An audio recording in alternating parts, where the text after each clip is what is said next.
Welcome to study classes.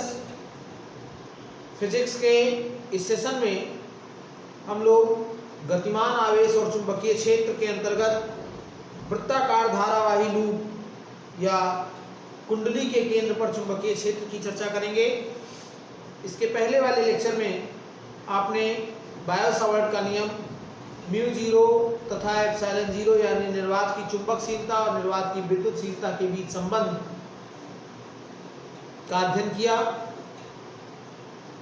वृत्ताकार धारावाही loop या वृत्ताकार धारावाही कुंडली के केंद्र पर चुंबकीय क्षेत्र का सूत्र जो है वो परीक्षा के लिए बहुत इंपॉर्टेंट है, बायो-सावर्ट के नियम पर आधारित है।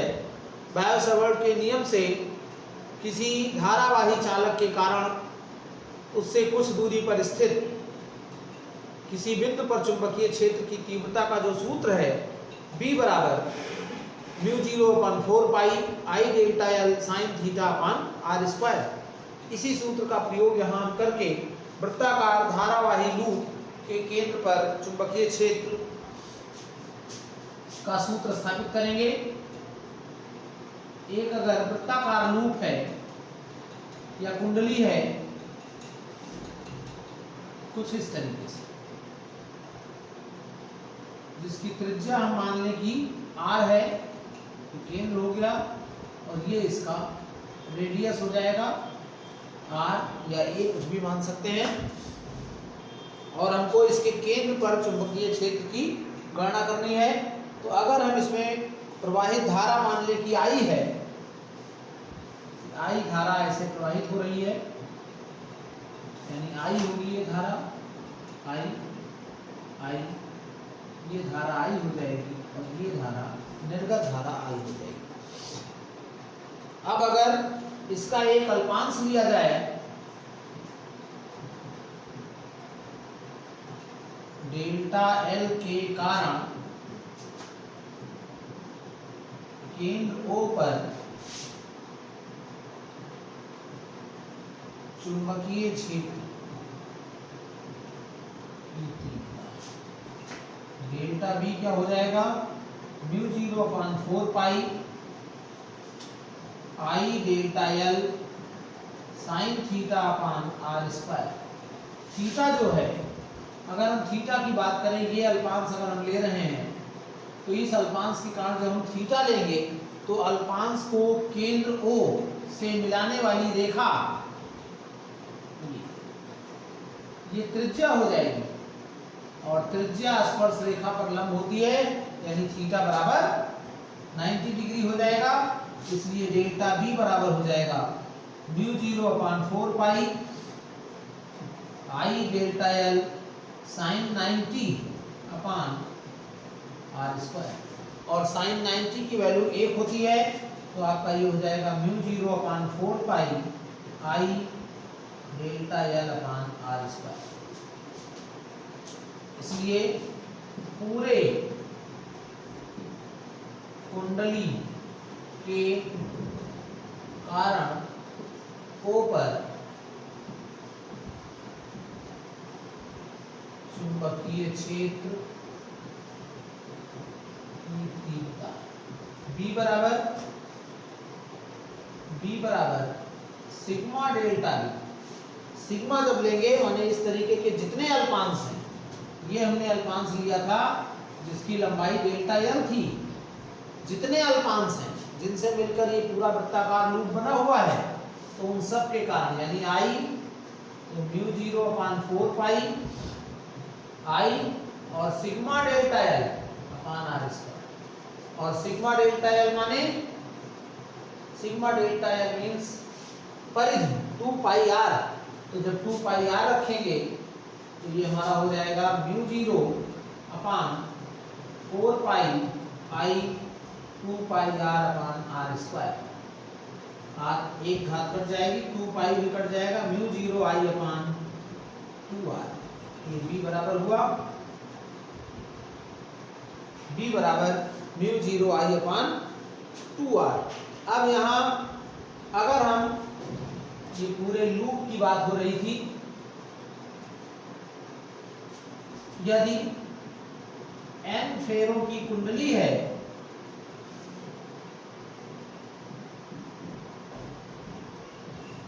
तो बी क्या हो जाएगा, म्यू जीरो एन आई अपान 2r। अगर n फेरों की कुंडली है तो b का मान हो जाएगा म्यू जीरो एन आई अपान 2r, और b का मात्रक न्यूटन प्रति एम्पियर मीटर होता है। तो इस प्रकार से हम b की गणना कर सकते हैं, और वृत्ताकार धारावाही कुंडली या वृत्ताकार लूप के केंद्र पर चुंबकीय क्षेत्र की तीव्रता का ये व्यंजक स्थापित हो जाता है। अब बात आती है एम्पियर का परिपथीय नियम। क्या है ये,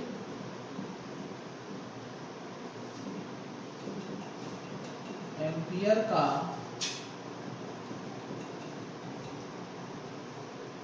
परिपथीय नियम।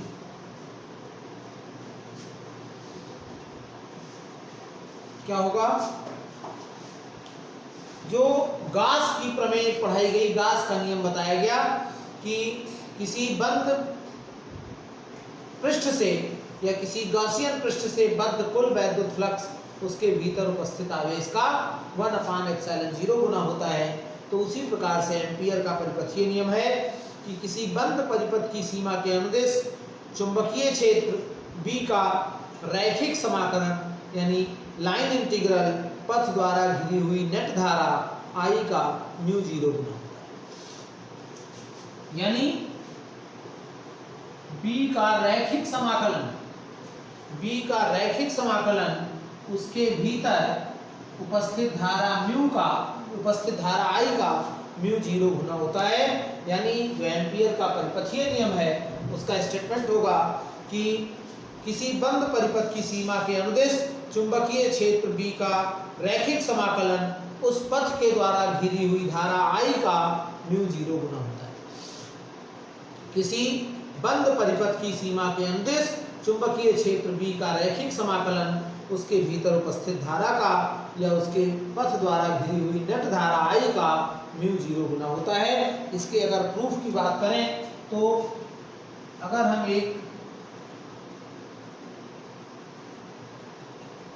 एक तल ले लें XY, जो कागज के तल के लंबवत है, कागज के तल के लंबवत XY तल है एक, और यहाँ एक बिंदु O है, इसको Y मान लिया गया और इसको आप X कह सकते हैं। इसमें I धारा प्रवाहित हो रही है, ये I धारा प्रवाहित हो रही है। अब हम इससे स्मॉल r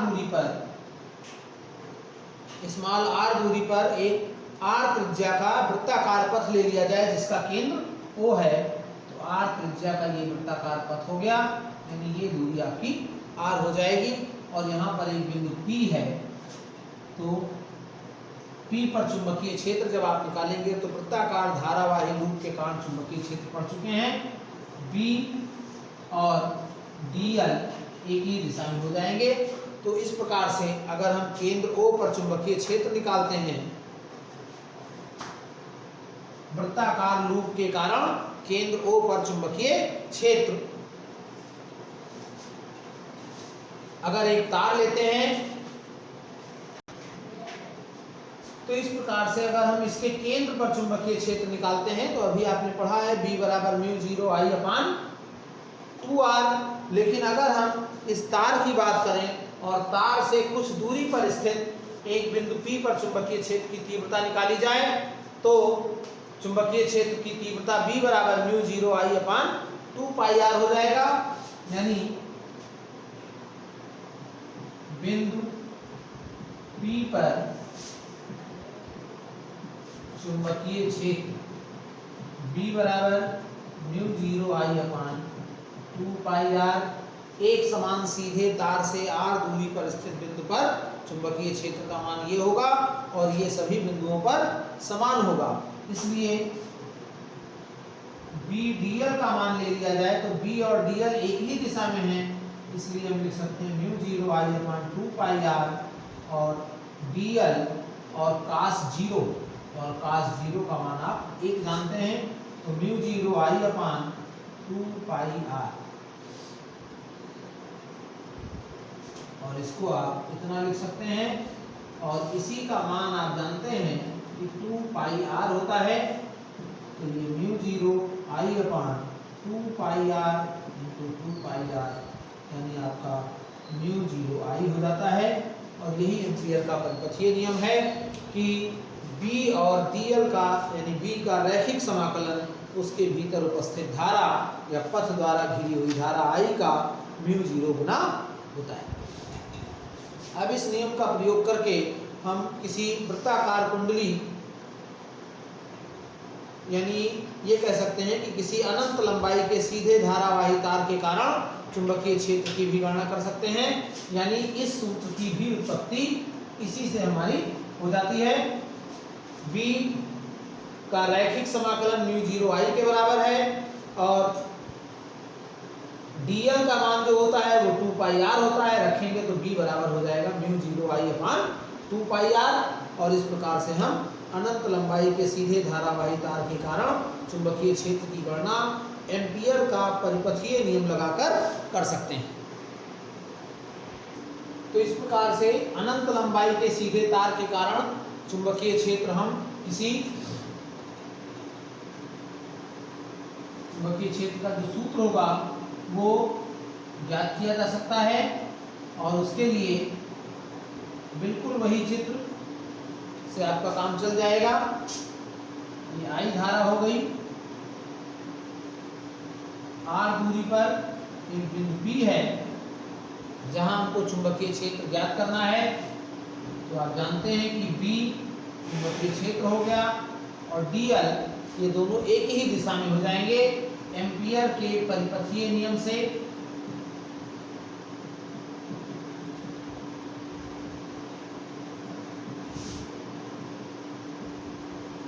क्या हो जाएगा? B और dl का रैखिक समाकलन म्यू जीरो आई के बराबर होगा और ये जो होगा इसको हम इतना भी लिख सकते हैं B dl cos 0 और इसको हम इतना भी लिख सकते हैं B dl और इसको इतना भी लिख सकते हैं 2πr। तो एक तथा दो से क्या हो जाएगा? B इंटू 2πr बराबर म्यू जीरो आई। तो B बराबर हो जाएगा म्यू जीरो आई अपान 2πr। तो इस प्रकार से किसी लंबे अनंत लंबाई के सीधे तार के कारण चुंबकीय क्षेत्र की तीव्रता का सूत्र हमको एम्पियर के परिपथीय नियम से प्राप्त हो जाता है। ये सूत्र इम्पॉर्टेंट भी हो सकता है, परीक्षा के लिए भी इम्पॉर्टेंट हो सकता है। परीक्षा में इस तरीके का सूत्र न्यूमेरिकल के लिए बहुत महत्वपूर्ण है। अब बात करते हैं टोराइड की। टोराइड क्या है? सिरा विहीन प्रणालिका जो होती है उसी को टोराइड कहा जाता है। सिरा विहीन प्रणालिका का मतलब क्या हुआ? जिसमें सिरे ना हो। एक ऐसी प्रणालिका जो सिरा विहीन हो, जिसके किनारे नहीं होते हैं, वो टोराइड कहलाती है। तो टोराइड की चर्चा करते हैं। तो ये एक टोराइड कहलाता है। मतलब टोराइड का मतलब क्या हुआ?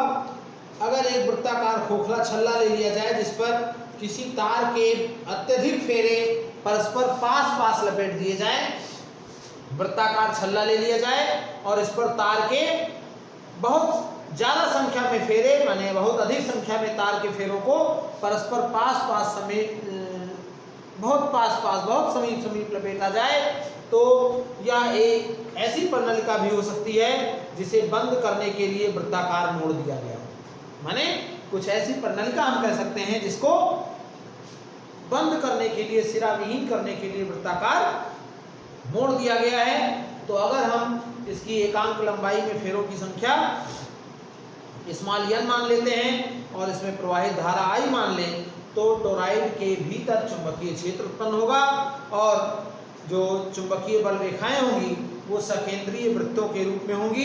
तो टोराइड के क्रोड के भीतर अगर चुंबकीय क्षेत्र ज्ञात करना है, क्रोड के भीतर, क्रोड के बाहर अलग अलग बिंदु हैं। तो अगर हमको क्रोड के भीतर चुंबकीय क्षेत्र ज्ञात करना है, यानी क्रोड के भीतर अगर कोई बिंदु P है जिस पर हमको चुंबकीय क्षेत्र की तीव्रता ज्ञात करनी है, तो P का मान अगर हम लें, P पर चुंबकीय क्षेत्र यहाँ ज्ञात करने के लिए आप ये जानते हैं B और dl का रैखिक समाकलन म्यू 0 आई के बराबर होता है एम्पियर के परिपथीय नियम के अनुसार। और अब अगर आप म्यू 0 आई जो लिख रहे हैं,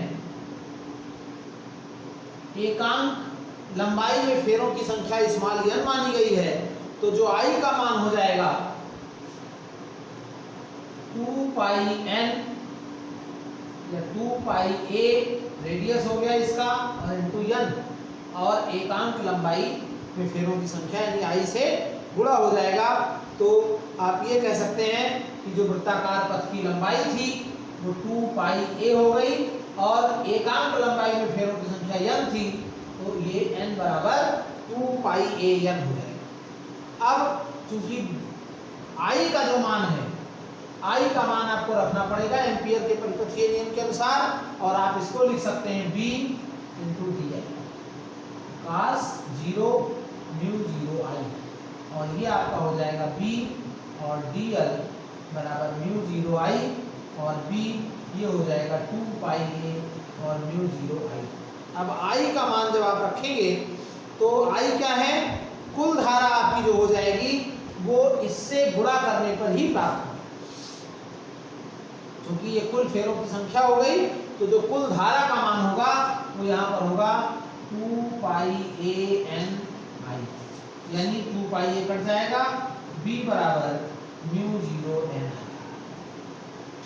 ये आपका जो सूत्र है, टोरॉइड के भीतर बिंदु P पर चुंबकीय क्षेत्र की तीव्रता, यहाँ P पर चुंबकीय क्षेत्र, और P कहाँ है, टोरॉइड के भीतर एक बिंदु P है जिस पर हमको चुंबकीय क्षेत्र की तीव्रता ज्ञात करनी थी। तो ये P की बात हुई। अब टोरॉइड के बाहर अगर कोई बिंदु लिया जाए, माने ये बिंदु जो Q है, इस पर अगर हम चुंबकीय क्षेत्र की बात करें तो इस बिंदु के लिए Q की अगर बात करें तो Q पर चुंबकीय क्षेत्र का मान शून्य आएगा। कैसे शून्य आएगा इसको आप देखिए।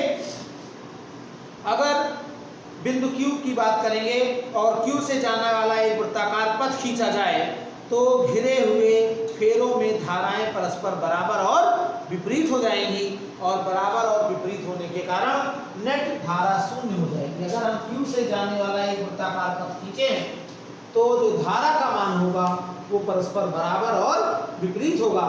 बराबर और विपरीत होने के कारण इस टोरॉइड के द्वारा घिरी हुई कुल नेट धारा शून्य होगी। और एम्पियर का परिपथीय नियम आपको बताया गया कि चुंबकीय क्षेत्र का रैखिक समाकलन उस पथ के द्वारा घिरी हुई कुल धारा का म्यू 0 गुना होता है। और कुल धारा कितनी है, 0, तो कुल धारा चूंकि 0 है इसलिए जो चुंबकीय क्षेत्र का मान है वो भी शून्य होगा। यानी हम ये कह सकते हैं कि किसी टोरॉइडी प्रणालिका के बाहर, सिरा विहीन प्रणालिका के बाहर किसी बिंदु पर चुंबकीय क्षेत्र का मान शून्य होगा। और इसी प्रकार से अगर हम भीतर की बात करें तो भीतर भी चुंबकीय क्षेत्र शून्य होता है क्योंकि घिरी हुई धारा 0 है। यहाँ पर यह निष्कर्ष निकलता है कि किसी टोरॉइडी प्रणालिका के केवल भीतर चुंबकीय क्षेत्र होता है यहाँ पर, और अगर इसके द्वारा घिरे हुए रिक्त स्थान की बात करें तो रिक्त स्थान में उपस्थित बिंदु यानी R पर भी चुंबकीय क्षेत्र शून्य होता है, और टोरॉइडी प्रणालिका के बाहर भी चुंबकीय क्षेत्र शून्य होता है। बाहर चुंबकीय क्षेत्र शून्य, घिरे हुए रिक्त स्थान में चुंबकीय क्षेत्र शून्य होगा, लेकिन उसके भीतर चुंबकीय क्षेत्र B बराबर म्यू 0 n I होगा। जबकि n क्या है, एकांक लंबाई में फेरों की संख्या। अगर कुल फेरों की संख्या आप n ले रहे हैं तो आप इसको इतना भी लिख सकते हैं, ये आपको ध्यान रखना होगा। तो ये बात हुई टोरॉइड की कि टोरॉइडी प्रणालिका के लिए जो 3 बिंदु हैं उन पर चुंबकीय क्षेत्र क्या होता है। ये एक महत्वपूर्ण सूत्र हो सकता है, आप इसके पहले 10th के सिलेबस में पढ़ चुके हैं।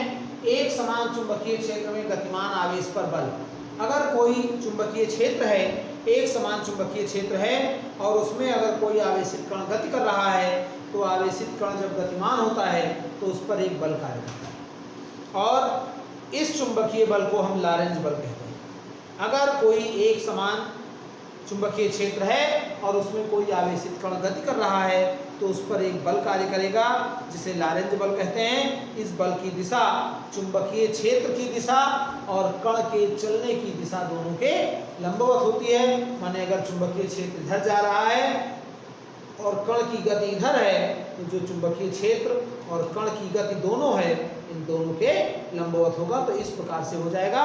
माने लॉरेंज बल क्या है, जब कोई एक समान चुंबकीय क्षेत्र में कोई आवेशित कण गतिमान होता है तो गतिमान आवेशित कण पर एक बल कार्य करता है और उसी बल को हम लॉरेंज बल कहते हैं। इसकी दिशा चुंबकीय क्षेत्र की दिशा और कण के गति की दिशा दोनों के लंबवत होती है। अब अगर एक समान चुंबकीय क्षेत्र B में एक धन आवेशित कण जिसका आवेश प्लस q है, v वेग से चुंबकीय क्षेत्र की दिशा के लंबवत चल रहा है, तो उस पर जो बल कार्य करेगा वो F बराबर qvb कार्य करेगा।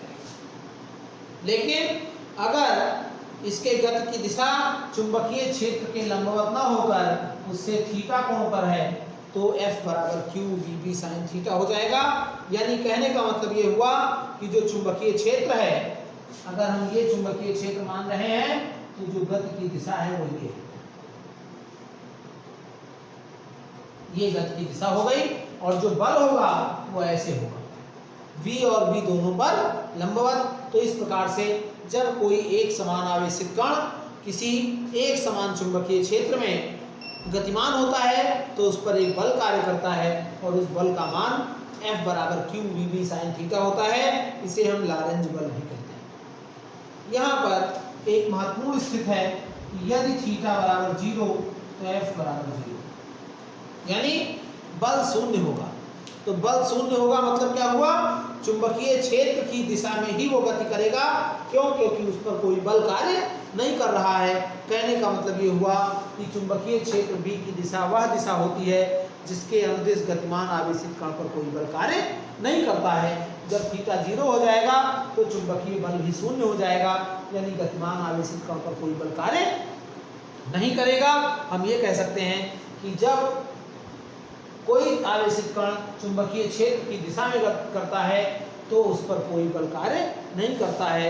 सीधे सीधे हम ये कह सकते हैं कि चुंबकीय क्षेत्र की दिशा वह दिशा होती है जिसके अनुदिश गति करने वाले आवेशित कण पर कोई बल कार्य नहीं करता है।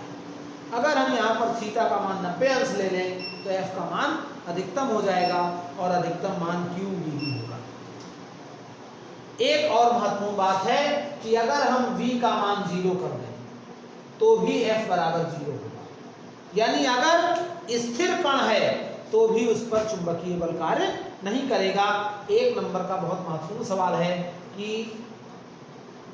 कारण द्वारा स्पष्ट कीजिए कि गतिमान आवेशित कण पर ही चुंबकीय बल कार्य करता है जबकि वैद्युत बल दोनों पर कार्य करता है। तो वैद्युत बल का सूत्र आपका होता है F = QE, जबकि चुंबकीय बल का सूत्र होता है F बराबर qvb sin थीटा। ये दो सूत्र हमारे पास हैं, एक है F बराबर QE और एक है F बराबर qvb sin थीटा। ये इलेक्ट्रिक फोर्स है, ये मैग्नेटिक फोर्स है। मैग्नेटिक फोर्स V पर निर्भर करता है लेकिन इलेक्ट्रिक फोर्स V पर निर्भर नहीं करता है। चुंबकीय बल का मान आवेशित कण के वेग पर निर्भर करता है जबकि वैद्युत बल का मान आवेशित कण के वेग पर निर्भर नहीं करता है। यानी चुंबकीय बल की बात हम अगर करें तो अगर एक समान चुंबकीय क्षेत्र में आवेशित कण गतिमान नहीं है, विराम में है, तो उस पर कोई चुंबकीय बल कार्य नहीं करेगा। लेकिन अगर वैद्युत क्षेत्र है तो चुंबकीय बल निश्चित रूप से कार्य करेगा। ये बात हुई किसी एक समान चुंबकीय क्षेत्र में गति करते हुए आवेशित कण पर लगने वाले बल की। अब हम बात करें एक समान चुंबकीय क्षेत्र में जब आवेशित कण गति कर रहा होता है तो उसके गति की दिशाएं क्या क्या होती हैं। यहाँ आप देखेंगे यही सूत्र है F बराबर qvb sin थीटा।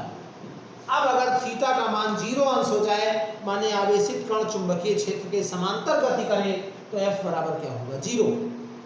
F बराबर 0 हुआ माने कोई बल कार्य नहीं करेगा और कोई बल कार्य नहीं करेगा माने कण चुंबकीय क्षेत्र के समांतर सीधा चला जाएगा। ये सवाल बहुत इंपॉर्टेंट है आपकी हेडिंग कि चुंबकीय क्षेत्र में जब एक समान चुंबकीय क्षेत्र में आवेशित कण गति करता है तो उसका गमन पथ कैसा होता है, किस प्रकार के पथ का वो अनुसरण करता है। तो अगर चुंबकीय क्षेत्र के समांतर गति करेगा तो समांतर चला जाएगा, माने चुंबकीय क्षेत्र के समांतर अगर प्रवेश करता है तो कण का गमन पथ ऋजुरेखीय होगा।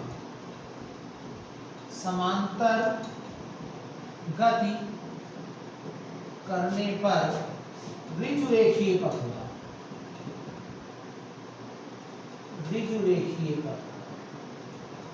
और दूसरी बात हुई कि अगर वो लंबवत गति करे, जब वो लंबवत गति करेगा, दूसरी बात लंबवत गति करने पर, अगर लंबवत गति करेगा तो प्रत्येक बिंदु पर जो चुंबकीय क्षेत्र की दिशा है वो v के लंबवत होगी, और जब v के लंबवत होगी तो यहाँ वृत्ताकार गति हो जाएगी, क्योंकि कुछ इस तरीके से होगा, यानी ये b है, b और v परस्पर लंबवत हो जाएगा। तो आप वृत्तीय गति कक्षा 11 में पढ़ चुके हैं पिछले क्लास में। तो पिछली कक्षाओं में जो आपने पढ़ा, चुंबकीय क्षेत्र b में जब v वेग से वो लंबवत गति करेगा क्षेत्र के, तो ऐसी स्थिति में इस पर एक बल कार्य करेगा जो अभिकेंद्र बल होगा, और वो दोनों बल QVB sin 90 और mv स्क्वायर अपान r, तो r बराबर हो जाएगा mv बटा QB, यानी वृत्ताकार पथ की त्रिज्या होगी और वो त्रिज्या आपकी mv बटा QB के बराबर हो जाएगी।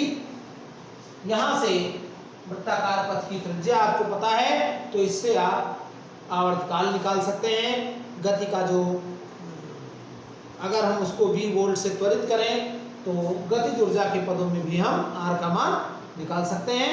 कहने का मतलब ये हुआ कि अगर लंबवत गति करेगा तो जो पथ होगा वो वृत्ताकार होगा,